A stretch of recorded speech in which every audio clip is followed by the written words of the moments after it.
This is the Business Stuff Podcast. This is where I will share the lessons I've learned from advising thousands of businesses over almost 30 years.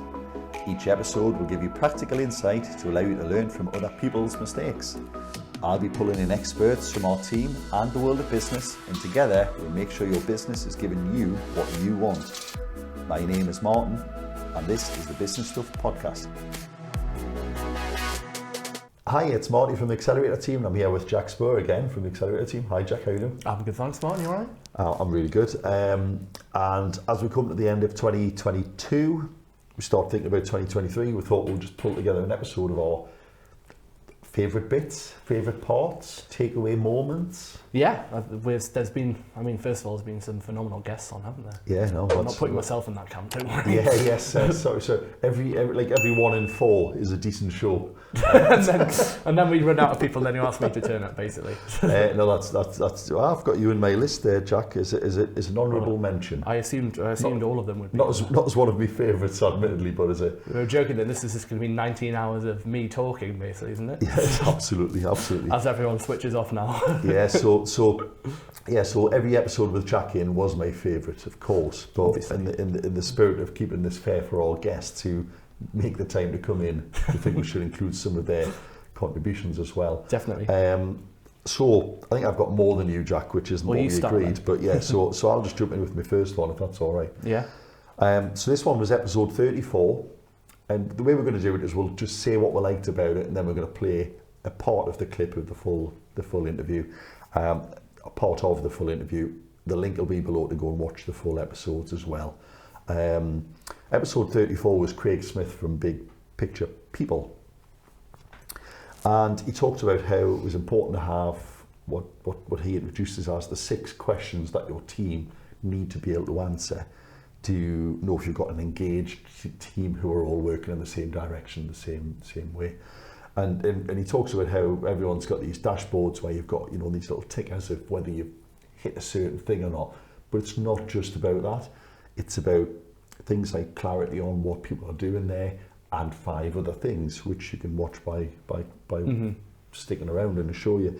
But he talks as well about a fantastic little story. Whether it's true or not, who knows? But it's been told enough. Don't let the truth get in the way of that. Yeah, but it's almost became true. It's one of those things that's been told so many times that it must be true. About one of the US presidents who was walking around NASA, and he saw some guy sweeping the floor and said, "What do you do? What do you do here?" And he said, "Oh, I'm helping to put a man on the moon." And it summarises the point that everyone at every level, from the director of the NASA right the way through all of the engineers, Jet Propulsion Labs, all of those people, all knew exactly what they were doing, why they were there. And I think that's a pretty powerful thing if you can get that. So this is Craig Smith from the Big Picture People on the 6 questions that all of your employees should be able to answer. What are we aiming for? So, do people in your organisation have clarity about what that end point is that we're aiming for? How will we do it, which is around your strategy, but also, how our values and how we're going to get there. I've got to make sure I know my own questions now. You can just paraphrase. I will. Yeah. What's my role in delivering that is really important. Right. So can I understand what you expect from me, both in terms of my job description, if you like, clear, even if it's not a formal job description, but I'm clear about how my tasks relate to that bigger purpose. But also, I know how you expect me to behave as well. Is there alignment there?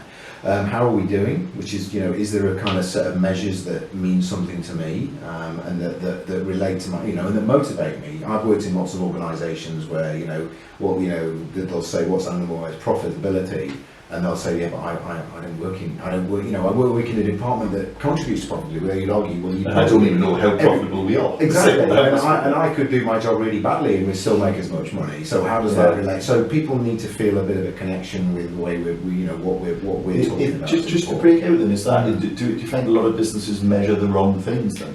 It's not whether they measure one of the things they tend to measure I always use this as an analogy I often use is that the whole balanced scorecard thing, the KPIs is you should really know you can't really have more than 5 to 8 KPIs, because in any our brains can usually only have about 7 things as priorities at any one time anyway. So why the 6 questions? It's kind of, yeah. But I use the analogy of a dashboard. So if you look at your dashboard on your car, you've got 2 big dials and a few warning lights, you know, that are really critical. They'll tell you when you're going to run out of fuel, when you're going too fast, when your engine's going to conk out, whether your brakes aren't working or whatever. And often what we do when in an organisation, we give them the Haynes manual, and then, you know, they're kind of like leafing through the pages trying to find the right page. Well, what does that mean, or how, you know, that's making that noise. So I think what we need to do is sort of really drill, and that's hard to do because again we run the risk of then over summarising things to the point where they become actually I don't have any influence on that. So there is but I think it's not okay. I think we do measure the wrong things sometimes, but we fail to help people see how they all contribute to each other. Connection to it. Yeah. So I don't, you know, it's the old. So it's like people in a boat rowing, but they don't know where they're going. Partly that, but it's, you know, So how would they know if they're off track or on track? You'll be familiar with the old kind of. So it's the old NASA analogy, which you know, whether it's true or not is apocryphal, but President Kennedy looking around the space centre, bumps into a janitor, hey, what are you doing? You know, obviously sweeping the floor. Well, I'm putting a man on the moon, and it's like that. It's kind of, wouldn't it be great if we all had that line of sight? It's a nice stretch, but yeah, but by doing his little part of it, he's making it all happen. And I think we all, you know, it's a basic human need, which is kind of one of my why I do what I do. Basic human need that we all kind of feel as though we're doing something bigger than we can just do on our own, when we're making a bigger contribution to the world, our team, our organisation, than just turning the wheel or you know, whatever. That was Craig. So Jack, over to you. Lovely, yeah. So my first one was episode 14, entitled Inflation, and that was with Nick Wilson. And it's just a really, well, it's a very topical topic at the moment, and it remains as topical as it was when we talked about it back then. And what Nick's talking about is essentially just the very basics, because I think a lot of people don't understand the basics of inflation, like what essentially is it? And just as a result, he just does some really clear and concise explanation of there's different types of inflation, which people are like, how does that work? Mm-hmm. And as I said, like it ties in so much of what I think is going to be happening next year in terms of pricing is going to be key for a lot of people, because there's this idea that inflation exists, but are people's prices fit for purpose? And from a lot of evidence that I've experienced kind of chatting to business owners is that they don't really know. The answer is like, they're worried about increasing costs, but they haven't got any further than worrying about increasing costs. And the answer, and it kind of answers a more kind of dangerous question, where was their pricing ever right? In reality, a lot of pricing is just kind of done like on the finger in the air kind of job, and kind of go, well, hopefully I'm going to be profitable, hopefully I'm going to make enough margin to then absorb my overheads to then go, I'm going to have some profit and maybe take some money out at the end of the year. So many people might only make, say, 10% of turnover as their profit.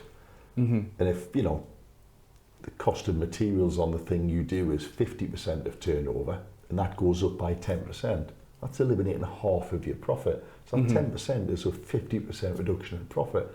And people just don't, so you've really got to get to the bottom of this.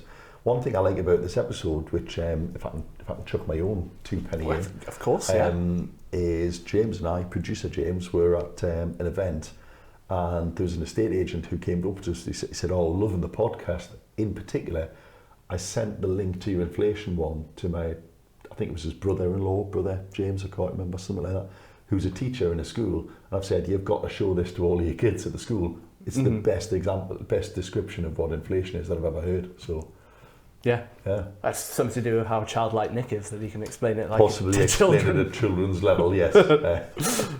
So anyway, this is Nick Wilson from episode 14. Episode 14. So Nick, what is inflation? Inflation, it's a way of measuring the decrease in value of money. A lot of people say it every year in the news. It's everywhere you look, isn't it?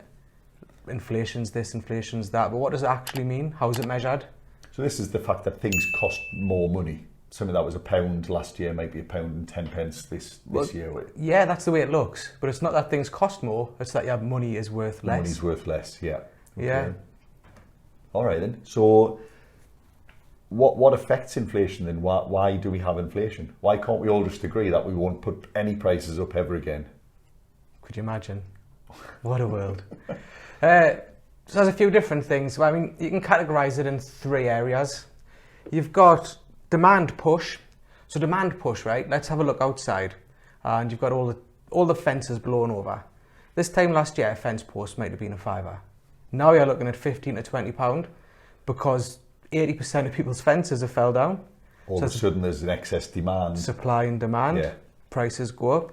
And it's normally caused because there's that much of a demand for the goods that there's a shortage of them. So people are paying more to get their hands on what they can. It's a bit like Willy Wonka and the Golden Ticket, isn't it? It's yeah, maybe a bit before some of our listeners, but the last Buzz Lightyear was like people were paying £500 for the last Buzz Lightyear, the Christmas Toy Story came out. Yeah. It wasn't worth any more, it was just there was only one. That's exactly right. Right, okay then. And another way to categorise it as well is called cost push. And this is where the cost of manufacturing or supplying something increases. So we've got a big shortage on lorry drivers at the moment, which means you've got to pay lorry drivers a lot more money, which means shipping things from France to the UK comes with higher wage costs. The price of fuel's increased. So by the time it arrives in your hands, you've got all this extra expense that you've got to pay for. So it's not that the haulage company is making more money necessarily. They might be, but it's in theory all they've done is their costs have gone up 50%. They've passed that on. Exactly right. As any normal business would. Exactly. Businesses can't just keep absorbing cost increases. Which we'll come on to later, actually. Right. Okay then. And what's the third type then? Built-in inflation. So every year, you would expect that you would get a pay rise along the lines of whatever the government publishes the inflation rate, because that's the cost of living. So things that are expected to increase every year is what we would call built-in. Also, it's just you expect your phone bill's going to go 5-10% every year, and in fact, when you sign up for anything now, they tell you it's going to, don't they? Yeah, it's built in. So yeah, there is just like and is that just momentum then? Is it just, well, we think there's going to be, so we'll build it in now? Yeah, I mean, a lot of people can predict what's going to happen. So you're going to take on more people, you want to grow your team. The cost of their living's going to increase, so you've got to factor in a bit of that into your cost of paying them. So these things are just built in. I'll just keep referring to that because it's nice and simple. Because it's built in. Yeah. It's built in. So yeah, that was Nick talking about inflation. My next pick was episode 38, and the episode was titled Changing Lanes, and it was from Alfie Joey. So Alfie Joey, Radio Newcastle, This is when the podcast really hit the big team. This is with our proper guests on. Yeah, sorry Nick and Craig and everyone else, but yeah. So Alfie came on just as he was about to announce that he was leaving BBC after many years. It was an official scoop. He gave us a scoop. Unfortunately, he announced it live before we got the episode out. I mean, that's pretty rude of him. But, so you wouldn't have killed him to wait a bit. But so basically the first 5 minutes or so of this episode, it references a TED talk that Alfie did, what must be nearly 4 years ago now, which I thought was fantastic, and it was all about how basically he has changed lanes quite a lot, and he was speaking to us as he was about to change lanes again to do something totally different. As we speak now, day before yesterday, maybe I went to the Panto to see him in Panto. Oh no, you didn't. Oh yes, I did. And he never could have done that as a Radio Newcastle morning show presenter. He just didn't physically have the time, so he's doing that complete change, totally different thing. But just these first 5 minutes is just full of positivity, stressing people that I should go for it and give things a go. So if you're really struggling, this first 5 minutes is where to start. It's fascinating, and the fact that we had that insight into his own mind and what was going on in his life at that point, it was just even more kind of amazing. He was practicing what as he was living. He was doing what he said. It's like almost he was explaining what his own thought process was, which is fascinating. With that kind of meta inside knowledge of the episode, which is awesome. Yeah, that was a great episode, and I hope you enjoy it. So that was episode 38, but here is the first 5 minutes or so now of Alfie Joey. And the reason I asked you here, Alfie, is 3 years ago you did a TEDx talk in Newcastle on changing lanes. Can you just give people a 60-second summary of what we mean by that? So basically, I realised every 10 years I'd change jobs or roles quite massively, quite big. Quite diverse as well. Yeah. It wasn't like you waited tables then became a chef. It was a big jump each time, and it was a heart and mouth situation. It was a risk each time, but each time I did it, it was worth it. And it was a risk, but it was a big jump, but I did it. And I often think if I hadn't, I probably wouldn't have been as happy. I'd have been stuck. And that's why I call that talk changing lanes, because everybody hates the middle lane driver. You know, you can cope with the slow driver because that's their choice. The fast driver knows where they want to be. The middle lane driver is the one who's hesitant, who's not, doesn't know whether they want to be slow, doesn't know whether they want, and they get stuck. Yeah. And they hold everybody else up, and they annoy you a bit. And we've all got a friend who we know complains about their job every day, and has done for 25 years. Absolutely. And you go, you've got so much potential. You know you can go and take that next step. You can do it. But sometimes people settle for that. If it's your choice and you're happy, fine. But if you're not happy, ask yourself why and take some steps, and I bet you can change lanes. And I'm doing it myself again. Because you very kindly at the end of that talk said if you haven't got someone you can talk to who will help you talk through this change, you know, reach out. Talk to me. People did, you know. Did anyone actually? They did. In fact, as soon as I came out of the talk, somebody followed me and said, "Can I have a cup of tea with you now?" And I literally that very day after that talk sat down with the guy for an hour. So you hit home straight away. Absolutely, and I mean it. However, so he's now a striker for Spurs. He's outside now. He follows me everywhere. Oh. No. So basically, I made that pledge, knowing that most people in their lives do have a positive voice. I said, listen to the positive voices. The teacher, the motivator, the person who gives you that shot in the arm. Yeah. There's always somebody like that. Very often there's somebody who's negative and goes, you don't want to do that. Just who do you think you are? Keep your head down. Yeah, why that? Would you want to do that? Don't listen to them. Listen to the positive voices. And those are the people that I sometimes take the place of, but I'm more than happy to leave it to them, because I think we've all got a lot of them in our lives, just tuning into those people. It's interesting because you mentioned, obviously as any good media person would do, they do research, and you mentioned you'd listened to a part of the self-sabotage episode. Yeah.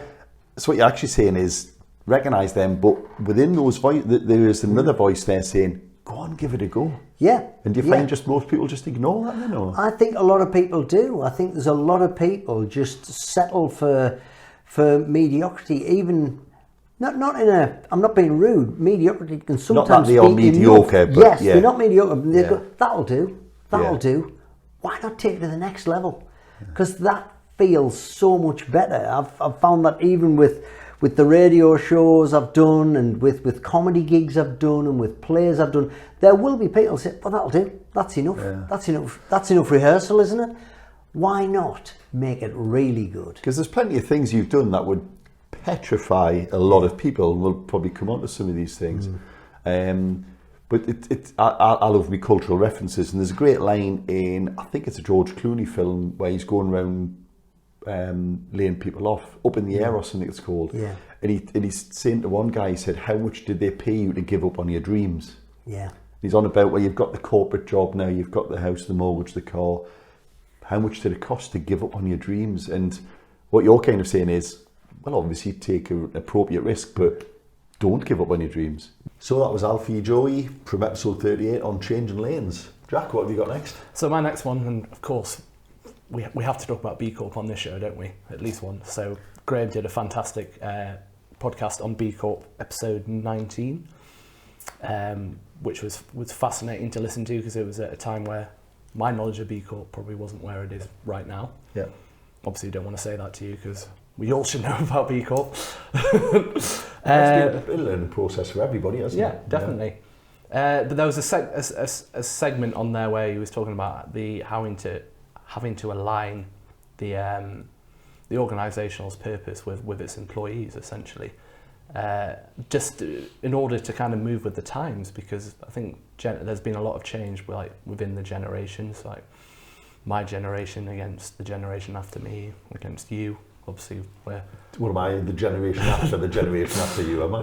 Well, we're not direct contemporaries, put it that way. I'll let you decide how many generations apart we are. All right. Okay. How much younger I am, clearly. Yeah. No comment. But the point was, in terms of how the statistics are looking, as if as younger people are entering the workplace, the realities are that they're going to have more jobs, they're going to be moving.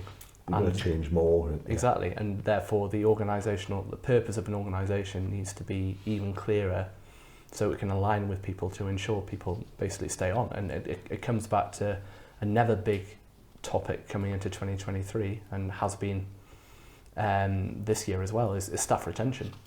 And so much of this stuff comes down to having this clarity of purpose and it comes back to arguably what Paul Cheatham was talking about in the first clip that we showed. We haven't showed that one yet. Are we not? That was Craig Smith. Oh, sorry. Paul Cheatham's coming up. Spoiler alert. Whoops, sorry. What Craig said. My apologies. We can edit that out, can't we? No, it's all right. But yeah, no, about making sure you've got, Mm-hmm. So Craig's was 6 questions your employees need to be able to answer to show that they're aligned, that you're all pulling the same way, they're engaged, etc. Yeah, exactly, and that ties in very much with the B Corp stuff as well. So it's really interesting, and you should really have clarity of everything, including who says what, and don't get people mixed up. Like I just said. Yeah, basic homework on our desktop. It's also, you haven't seen this then, but I've also just done an episode with Catherine Rogers, which will be coming out, I don't know if it's before or after this, but it's coming anyway, where we talked about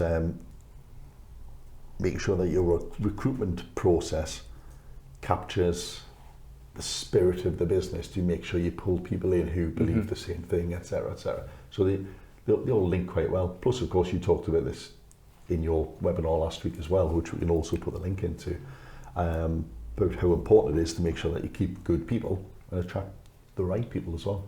Absolutely, yeah. So this is Great Purpose, episode 19. It's not just about turning up at work anymore, is it? Yeah, no, I think that's right. And I think, I mean, you can read all around this stuff about how, a certain generation will not, like me, maybe it's you to a lesser extent because you're a little bit younger, but you're stuck in your lifetime. You'll do 2 or 3 or maybe 4 jobs, whereas I think now it sounds like, again, that the younger generation will maybe have double that number of jobs, and it's about aligning the organisational purpose, so the purpose why Robson Laidler exists, and if you can align that with individuals, an individual's own purpose, then I think that's where you really have some traction. So that was Graham on B Corps from episode 19. My next one then is, so the episode overall is a good watch. It's episode 25, Helen Ingham, who is a voice coach. She teaches voice confidence, those types of things. And the whole thing's worth a watch if you've ever felt imposter syndrome when you're having to speak in front of people or present or any of those things. But do a podcast. Yeah, do a podcast or anything like that. Make sure your teeth are in. But also on a basic level, she talks about, and this is something I like because I think you can apply this to almost anything, but she gives a cracking example of how you can take small steps to make big gains through repetition. And she has a couple of minutes where she talks about basic confidence building by doing something that you can already pretty much do, but just tweaking it slightly. So if you're uncomfortable approaching someone and speaking out or talking in front of people generally, why not take an action that you do regularly, like ordering a coffee? And then just the next time you order coffee, do it a slightly different way. Take that deeper breath, put the shoulders back and speak it more clearly, louder. Try not to rush it. Practice on something that makes no difference. Exactly. Just build those little simple wins and take it from there, and I love that idea of just ticking off the little bits and building it gradually. It's a no-lose situation in that one where you What's order the worst a that coffee. happens? They ask you, what did you say? Yeah, but on the flip side, it's like, wow, that person was really confident.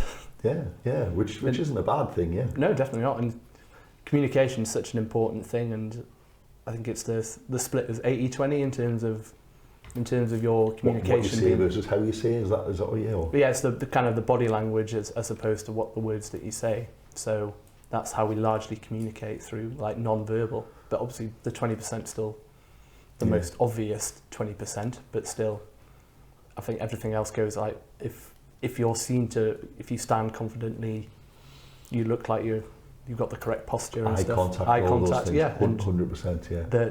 the voice generally follows after that. I think this is something as well. So we've had loads of work experience people in Robson Laidler over the years. And I think this is something that, I don't want to generalise, but I've certainly seen. We used to have sixth form lasses in from Central High, and they were all super confident, able to, you know, look you in the eye, talk openly and confidently, but they literally had exercises and sessions and gatherings where they'd invite local businesses round, and the sixth form students would basically host, for want of a better word, local businesses.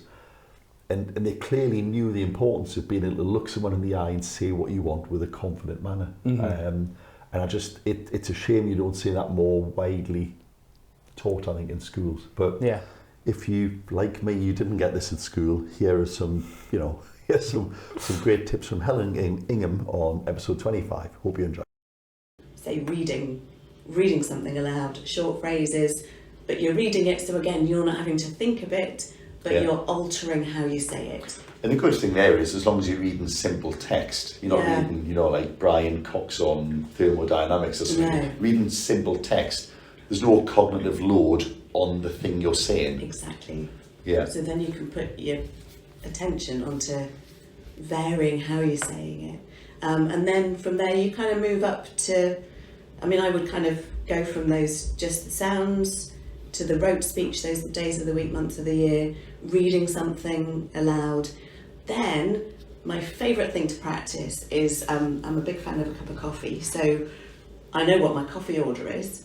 That's not a great, You haven't got to think I've what got to you're think going of to. that. Yeah. But I can try it out with somebody else, and I can try it in a situation. So I can Do you mean literally ordering coffee in a coffee ordering shop? coffee then? in a coffee shop, yeah. But using a Because it slightly can't go different. wrong either, can it? Well, no, it can't. You can. It's very low risk. I imagine this is the kind of thing actors do if they've got to do an American accent. It's like, well, I'll just try ordering Just try coffee in an American, American. Yeah, I'll put the New exactly. York accent on, and And see what happens. what's the worst that happens? Yeah. I know you might get the wrong coffee, but Which again, it doesn't matter. It's Yeah, low. no. So actually, that's interesting about practicing these things in a low-risk, safe environment. yeah, Short bursts of conversation with strangers rarely are that important, are they? yeah, yeah. So it could be how you order your ticket on the bus. Exactly. It could be how you order your takeout over the phone. It could be It could be how you greet the person in reception in the morning, and you might use the same phrase, but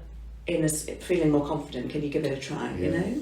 So because there's the old saying in sales training as well about you can tell if the person on the phone is smiling, yeah. and is that true? Do you think you could tell if you're listening to someone? Do you think you could pick up whether they were smiling, or is it just that smile portrays a confidence? They're prepared for it. It's an interesting question. In my training as a speech and language therapist, we had to do, and especially with voice, trying to determine tongue position and mouth position and stuff just based on auditory cues. It's tricky, but yeah, you can tell an awful lot from the sound of a voice, as we all do when we listen to the radio and we can't see anybody. Yeah. You know, the impressions and what we kind of derive from that. It's always quite funny when we see photos of people on the radio and we realise we got it a bit wrong. But Who's that? yeah, exactly. But yes, you can. Absolutely, you can do that.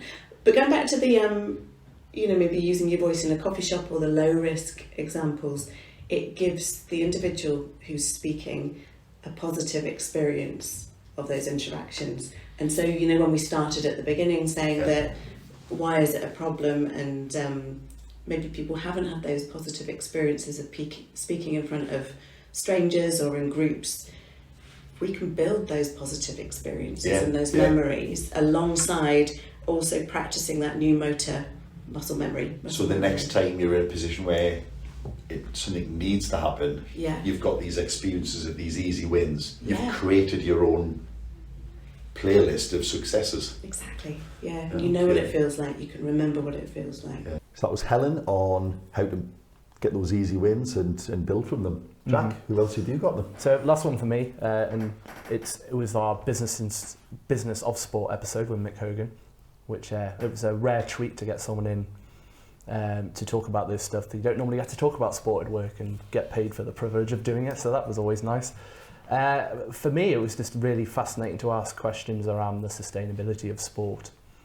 It's ultimately, and I think Nick made the point, was that it's like any other business, and you're not just competing I think you use rugby union as an example. You're not just competing against other rugby union teams for supporters. You're competing against basically the entire leisure industry on a Saturday to get people any through. hobby or activity that takes 3 hours out of your day. That's what you're competing against, aren't you? And in that case, it's one of the most competitive markets in the world. Like, it's impossible it's so difficult to get any traction there.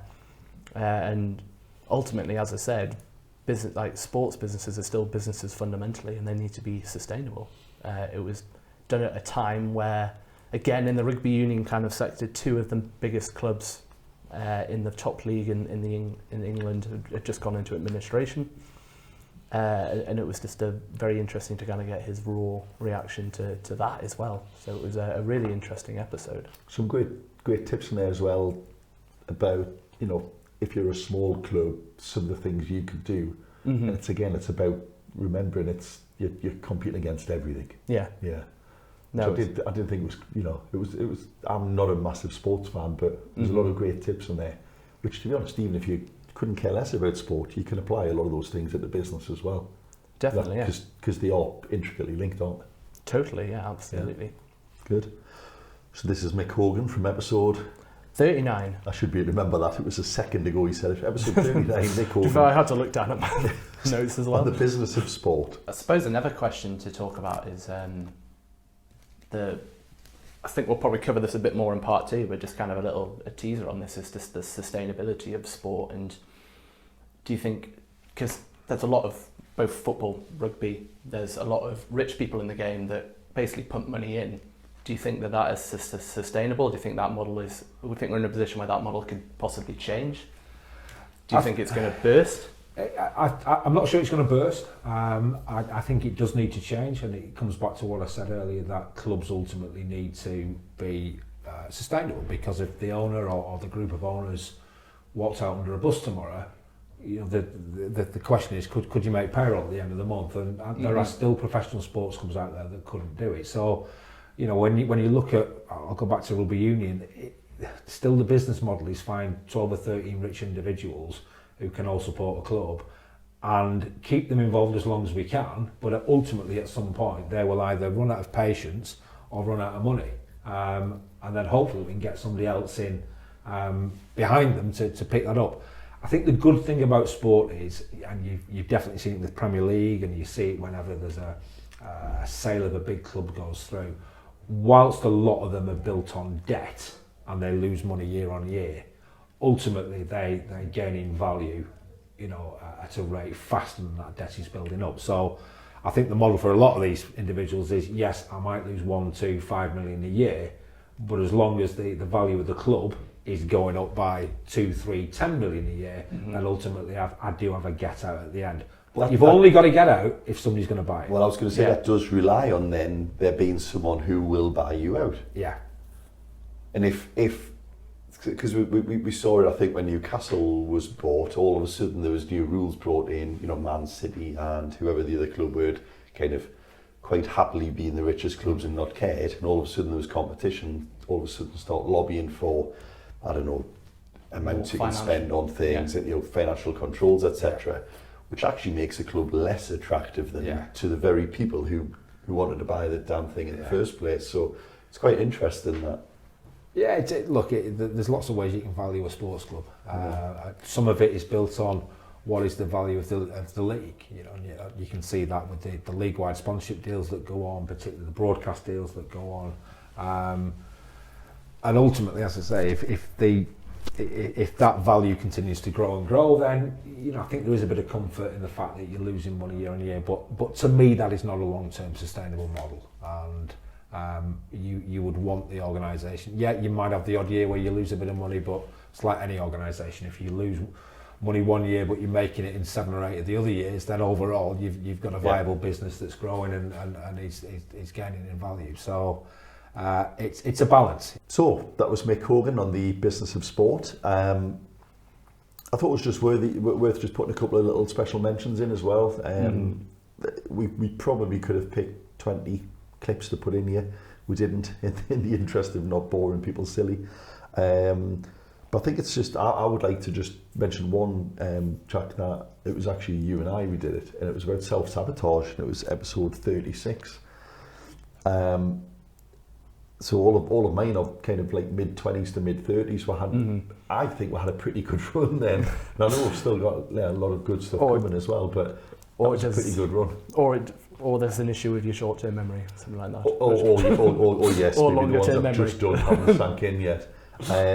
But the saboteurs was a particularly interesting topic to me, and I'm going to be honest, until about the week before that I wasn't aware of this work you were doing with some of the clients that you work with.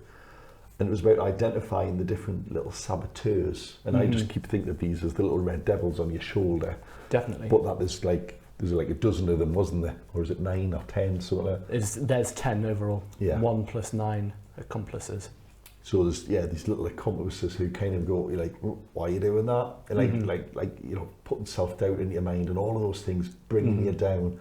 And I just thought that was fascinating, because as soon as you start to kind of get, you know, understand them even slightly, you see your own actions in these saboteurs. It's so interesting. It's kind of a universal concept that it's interesting, because it's the studies behind it, and there are obviously there's a book that goes alongside it, you know, and it's kind of within that business improvement space where you have a lot of other literature out there in terms of the 9x people. This is the 7 ghosts of Christmas past that. And what this is fundamentally different to is that it doesn't claim to be the definitive answer to everything and you need to ignore everything else. It basically says this is something that is universal and can be used alongside any other kind of theory. Not instead of. And as you said, like it's so easy once you understand what the master saboteur is, the judge, and the 9 accomplices. Like once you understand them, you can start to see your stronger saboteurs coming out. And that's half the problem. Is half the self-awareness of you understanding. Hang on a second, stopping yourself and going, whoa. Yeah. This isn't me. This is my self-sabotage. I like the cultural references, which I don't know if that's really come out here, but there's an episode where, you know, in the Avengers, where the Hulk says, "My secret is I'm always angry." He's actually in control of his anger, despite how everyone always thinks about the Hulk. Don't make me angry. That's one of his saboteurs, isn't it? To use a comic book reference, tenuous link there, I get. But when you know what your weaknesses are, you, in theory, you can then adapt, control, avoid those things, etc. Or just identify when it's happening, and maybe not beat yourself up so much. And like let the rational side of your brain kind of take over and go, hang on a second, this isn't really, I'm not really like this. It's just my self-sabotage jumping in. So it is really interesting, and I'm looking forward to rolling more of that stuff out next year. And also there's some more learning for me to do, which I'm really excited to get involved in. So this is Jack Spoor on self-sabotage. So the topic is self-sabotage, and very briefly we've got 9 different types of self-sabotage, which we're going to talk about briefly today, and they're controlled by the chief saboteur, aren't they, Jack? Do you want to tell us who that is first, and we'll start there? Yeah, so the master saboteur, as it is this persona called the judge. And I'm sure everyone can resonate with this persona. It's the one that's kind of always in your head, always. Basically, it's where all of your self-doubt comes from. It's the voice in your head telling you that you're not good enough and you've done stuff wrong, and kind of reminds you of all of those mistakes you've made, you know. The one that wakes you up in the middle of the night with that embarrassing story that happened in middle school and stuff like that. But it's the one that's constantly there and judging you, and also judging others as well, comparing yourself against other people. So that, I'm sure that's something that everyone has experienced in their life at least once, but it's something that I certainly deal with quite a lot. I don't know about you. Yeah. I mean, everyone's got those self-doubts, those things that just drop into your mind from nowhere for no reason, and you're never quite sure why. But it's possible that it's the judge here, isn't it? Just reminding you not to get too big for your boots, I suppose. Is that one way to just to keep pulling you back a little bit? But he doesn't work alone, does he? And it's not actually him who does the damage. Is that fair to say? No, he's almost he's the puppet pulling the strings, and he basically pulls in his accomplices to which, you know, potentially that they see will do the most damage to you at any one moment. So these nine accomplices are, you know, the ones that actually do the damage themselves. So yeah, that was our very own Jack on the judge and his 9 accomplices. He seemed to know what he was talking about. Yeah, Didn't he? no, awesome. Yeah, just roll the whole video at the end, just for. So Jack, have you got a mention just worth throwing in there? Just what one last one? Yeah, one last one for me. Just said our top 4 really, but no, we have to do it awkwardly, of course. It was Paul Cheaton, and obviously it was in my mind, and that's when I started attributing him to other stuff. But yeah, so Paul Cheaton's episode on emotional intelligence, episode 37. Yeah, and it was kind of his last final thought on that one, and it was about in terms of the biggest misconception behind staffing is telling them to leave their emotions at the door when in reality, because what we do at the end of the episode is we say what's the thing that people in business keep getting wrong, and his was they keep telling their teams to leave their emotions at the door. Yeah, but which I thought was fantastic, because you want leave that drama at the door, but you still want passion and energy, and exactly you want those things in the business, don't that can't be fabricated easily at work. So you have to allow them to bring their authentic selves to work ultimately.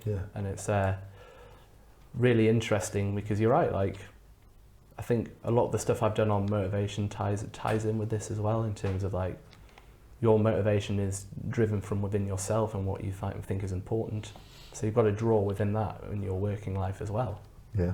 Like ultimately, if you want to make a difference, you know, that doesn't come from your job title or, you know, the work that you do. It comes from something deeper than that.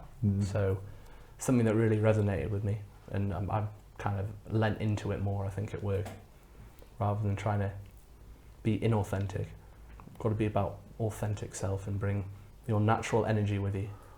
Good, love it. So this is Paul Cheatham from episode 37, Emotional Intelligence, about not leaving emotions at the door. Bring your emotions with you. Paul, we normally ask, we don't always, but try and ask with just what's the one thing in this area that people are just getting wrong all the time, just as a little takeaway. Yeah. Leave your emotions at the door when you come into work. And I think that's just. So you're not saying that as guidance. You're saying that's the thing. That's the wrong. worst. That's the worst wrong, thing people can think. Or leave your personal troubles at home. Leave your emotions at home. It's not. When say people bring their emotions. Brené Brown, I think, said, "When you numb one emotion, you numb them all." So people need their emotion the drive to get the job done, to be creative, to work with other people and collaborate. Emotions are needed for those, and if you come in and you go, my boss won't allow any emotions, then how do they know, how that job's going? I love that. Yeah. You can't just switch your emotions off. You need your emotions. It's a drawbridge. It's like, is it up? And you can have it maybe slightly up or down, but that sense, if you try to numb, because you couldn't passionately do anything if you weren't emotional, could you? No, and no. Definitely not. It's as simple as that. So that was Paul, and that was our final clip for you today. So hope you've enjoyed those clips. Each one of those episodes is worth a watch.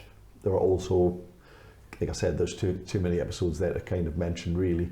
Obviously, we're hoping to keep doing these right the way through. So we'll be sitting giving you another lowdown on the best parts of the podcast by the end of next year. Jack, any thoughts on? I'm just closing thoughts, I'm just really excited for going into next year. We've got some really exciting people already in the pipeline that we're looking forward to bringing on board, and it's going to be a great year, I think. Great year for podcasts or generally? Well, everything. Or both. Is there anything beyond podcasting? That's an important question. Well, exactly. Good. So thanks, Jack. As always, thanks for being so often my wingman on the podcast as well. It's always a great help. I hope you've enjoyed that. Let us know in the comments what your favourite parts were. Was it one of the ones we pulled out? Was it something else? Is there someone you want to see on next year? We're happy to take introductions to people to have on the podcast. Yeah, we'll take Stephen Bartlett if needed. Yeah, I mean, if he's struggling, if he wants some tips. if he gets sick of interviewing Branson and Quentin Tarantino and people like that, then yeah, absolutely get him along on our show. But until then, we hope you have a good festive break, whatever you're doing with it, and that you can jump into 2023 energised and get what you want from it. Absolutely, yeah. Very eloquently put. I stole it from your webinar the other day, basically. So. You watched it? I did. I watched it a lot. Thank you very much.